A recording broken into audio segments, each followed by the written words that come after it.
Pessoal, tudo bem? Estamos aqui no Rio Mais Agro, nosso estúdio de podcast, trazendo para vocês sempre alguma personalidade, uma ideia diferente, uma forma de olhar o agronegócio, olhando o presente, mas sempre com foco no futuro. E essa é a proposta hoje, viu? Estamos aqui recebendo um convidado especial, que é o Christian Malevich, diretor de Energia e Descarbonização, sempre trazendo para a gente informação, novidade. E ele vai bater um papo legal com a gente hoje, justamente para falar sobre essa percepção de que é uma economia regenerativa, uma economia circular e uma agricultura regenerativa. Christian, obrigado por comparecer aqui com a gente, atender nosso convite, é um prazer. Eu gostaria de começar primeiro, entendendo como é que vocês da MWM pensaram em construir esse conceito tão importante que é a agricultura regenerativa, mas pensando nesse foco principal de um agro do futuro. Pedro, prazer estar aqui com você. Sempre a gente acompanha o trabalho que vocês fazem, e faz todo sentido, combina muito com o que nós estamos trazendo aqui hoje, em relação à tecnologia aplicada à agricultura. Quando nós entramos no agro, isso há um pouco mais de 70 anos atrás, com equipamentos, motores, nós sempre partimos do princípio que o Brasil ele precisa trabalhar com tecnologia para que a gente seja competitivo, para que continue sendo o celeiro de produção e exportação de alimento do mundo. Mais recentemente, nós começamos a entregar, além de motores, também grupos geradores de energia elétrica. E quando chegamos com os grupos de geradores dentro das propriedades, nós percebemos que alguns produtores já estavam produzindo biogás a partir do tratamento dos resíduos, principalmente na pecuária. E o que nos fez enxergar esse mercado da biomassa no Brasil de uma forma com mais profundidade e nos levou a fazer investimento no desenvolvimento de produtos para atender esse mercado. Então, de forma que o produtor pudesse aproveitar aquele biogás que ele estava gerando ali na propriedade através de biodigestores com esses equipamentos que nós estávamos desenvolvendo. Mas a partir do momento que os equipamentos começaram a entrar nas propriedades, veio uma outra percepção muito importante. O produtor, muitas vezes, ele tem o foco na atividade core, na atividade principal dele. Seja a produção de aves de corte, a produção de leite, a produção de suinicultura.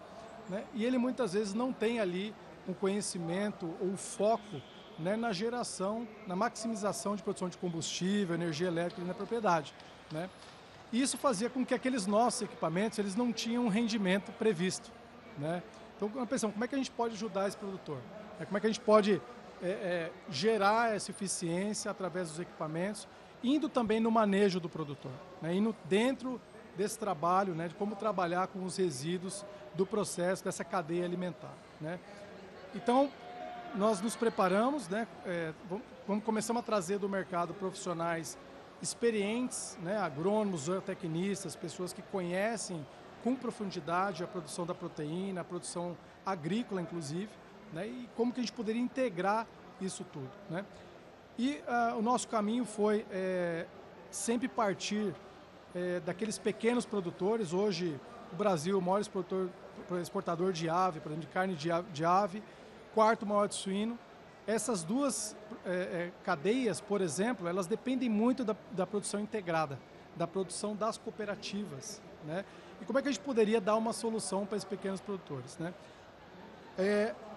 O investimento do pequeno produtor nesse tipo de tecnologia, de aproveitamento de resíduo, aproveitamento de dejeto, ele depende muito do valor daquilo que vai ser gerado.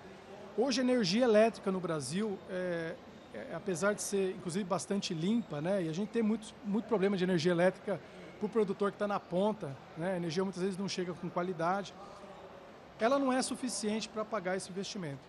Então a gente percebe que muitos produtores acabaram, ao longo dessa jornada, de tentar gerar uma proteína com menos pegada de carbono, através de biodigestão, eles viram o seu investimento não retornando no prazo esperado, justamente porque eles partiam do princípio que só a energia elétrica seria suficiente. Então, nesse contexto, buscando a integração desses produtores através do modelo de cooperativa, a gente percebeu como é que a cooperativa funcionava. Poxa, por que não centralizar esse resíduo, dar escala para esse resíduo e aí sim, a partir daí, produzir produtos que trazem um retorno, né, sobre esse investimento de uma forma mais razoável, de uma forma mais curta, tá certo? E aí que surge essa ideia, né, das bioplantas, de entregar uma solução completa que além de coletar os resíduos e centralizar, nós operamos essa chamada bioplanta, né, de forma a tirar do produtor um problema que ele tem hoje e voltamos para essa cadeia, seja da cooperativa ou da integração, produtos, né, que possam descarbonizar o processo de produção deles. O que é interessante é que esse trabalho, ele olha grande, mas também olha pequeno, né? E vocês observam isso como uma forma interessante a partir do momento que o agro ele é como um todo, né?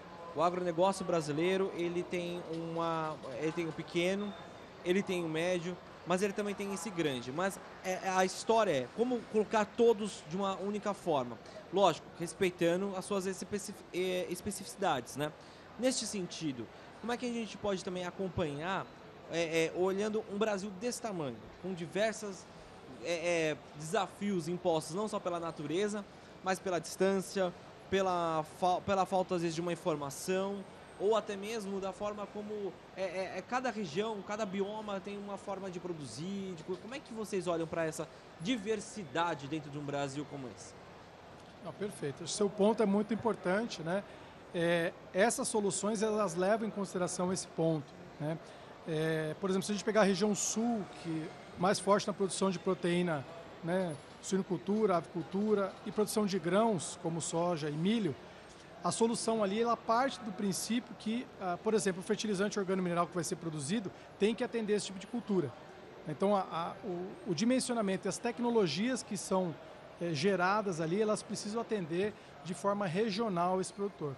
Quando a gente vai para Minas Gerais, por exemplo, né, o tipo de solo, né, um solo mais arenoso, o produtor de café, o produtor de cana, de laranja, ele já tem um tipo de produto diferente. Né? Você já vai trabalhar ali com um tipo de formulação diferente, você vai trabalhar com um produtor que já está mais ambientado, né, no uso de fertilizantes organominerais, né, e assim sucessivamente. Então, a ideia sempre como você comentou, é trazer regionalmente uma solução, o Brasil tão grande, né, com diversos biomas, como você colocou, para que o produtor, para que aquele ecossistema ele tenha rendimento. A gente sabe que o transporte no Brasil tem um custo bastante significativo. Sim, claro. Né? Então, atender regionalmente é parte dessa solução. A gente precisa atender tanto a entrada desse material orgânico quanto a saída dos produtos de forma regional. Agora a gente falando dessa produção, né? Olhando o campo produzindo esses resíduos, né? Essa coleta desses resíduos. A gente pode olhar uma outra forma também do agro, também beneficiando a formação de energia renovável para a cidade? É uma solução também para fora da porteira? Sem dúvida. Esse ponto é muito interessante. Quando a gente olha a cidade do ponto de vista de produção de alimento e distribuição de alimento, nós vamos cair nos grandes centros, os grandes grupos supermercadistas, certo, né, distribuindo esses alimentos. Esses alimentos eles são perecíveis, então diariamente, né, os produtos que vão vencendo nas prateleiras eles acabam sendo descartados hoje ainda muito em aterro, o que gera uma dificuldade muito grande de produção de energia, produção de biometano, por exemplo. Então, se você consegue integrar, né, a coleta desses resíduos dentro da cadeia supermercadista, trazer isso, né, para esse modelo, você acaba gerando ali biometano, que pode abastecer a cidade de uma forma muito mais simples, porque você tem uma cadeia de distribuição de gás. Uma economia circular numa cidade. Funciona. E você tem esses cinturões verdes que ficam em volta dos centros urbanos que podem ser abastecidos também com esse fertilizante, com esse produto organomineral, que vai muito bem no FLV, na fruta, legume e verdura, né, no HF, que volta para o supermercado de uma forma de produto orgânico. Né? E eu vou além. Né? Hoje, os aterros produzem biogás, né, que podem ser utilizados, inclusive, para abastecer os caminhões que fazem a coleta de resíduos nas cidades. Então, essa energia, ela vai, como você falou, além da porteira, e pode ser utilizada também com aproveitamento da geração do biogás em aterro. A minha pergunta é provocativa para introduzir exatamente o que a gente vai colocar agora, que é o mundo olhando o Brasil. Nós estamos aqui, um exemplo grande, o Rio de Janeiro, o Rio Mais Agro. Esse evento acontece num lugar que é uma vitrine, né? É um lugar altamente convidativo para o mundo olhar para o Brasil, porque o Rio de Janeiro, o termo Rio de Janeiro, ele faz o mundo parar para falar o que é o Rio, né? Tem várias formas de a gente olhar o Rio de Janeiro, né? O mundo enxerga também diversas formas, mas é uma vitrine para muitas informações. E eu vejo de uma forma interessante isso, porque o mundo olha para o Brasil, para a agricultura tropical. O Brasil é um país tropical que está mais preparado para isso, atender a demanda para a produção de alimento, ou seja, segurança alimentar, segurança energética, renovável, né? Não adianta só trazer energia sem ser renovável, porque aí você está aumentando o problema.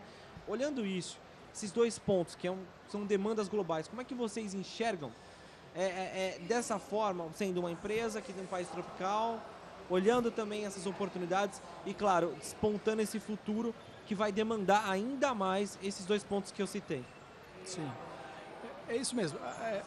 A produção de energia renovável, ela tem que ser prioridade hoje, né? O Rio, coincidentemente, o Rio é o estado que mais biometano produz no Brasil, né? Aqui no aterro, em Seropédica, ele atende o uso industrial, ele é um exemplo já de produção de energia renovável, né? É um estado que utiliza, por exemplo, o gás, né, no transporte urbano de uma forma muito ampla, né?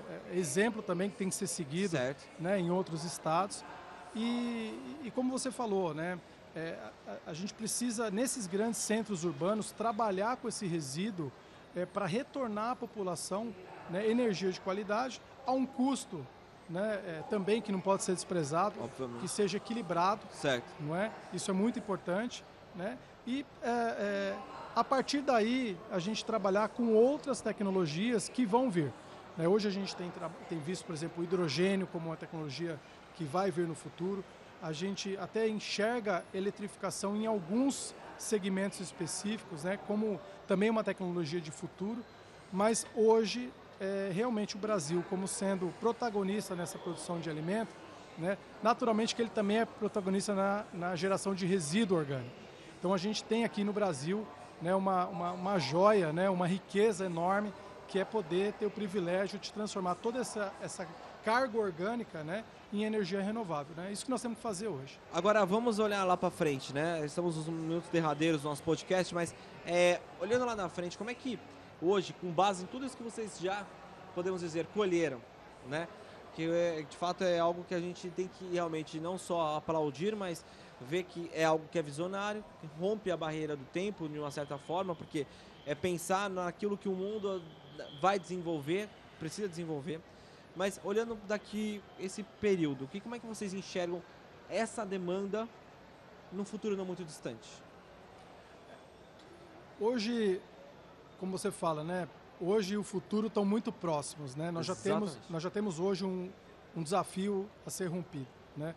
E o Brasil tem uma capacidade de produção de, por exemplo, de biogás, biometano, que poderia substituir 70% do nosso diesel, né? Então, essa tem que ser a prioridade. Como que a gente utiliza essa energia? O Brasil é muito dependente da lenha, né, ainda. Os silos que, né, armazenam os nossos grãos são a lenha, né? O aquecimento das granjas são a lenha. A lenha está muito presente, né? Então, nós temos que ser muito práticos nesse processo, né, nesses próximos anos.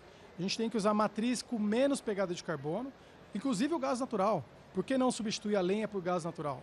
Né, já é um ganho de matéria de emissão de carbono muito grande. Se a gente puder ter biometano, vamos trabalhar com biometano. Então, nós acreditamos que os próximos anos são os anos em que o Brasil, tanto do ponto de vista urbano quanto no agro, né, ele precisa investir, focar no uso do etanol, no uso dessa biomassa fantástica que nós temos aqui, né? E, paralelamente, olhar para esse futuro de algumas décadas para frente.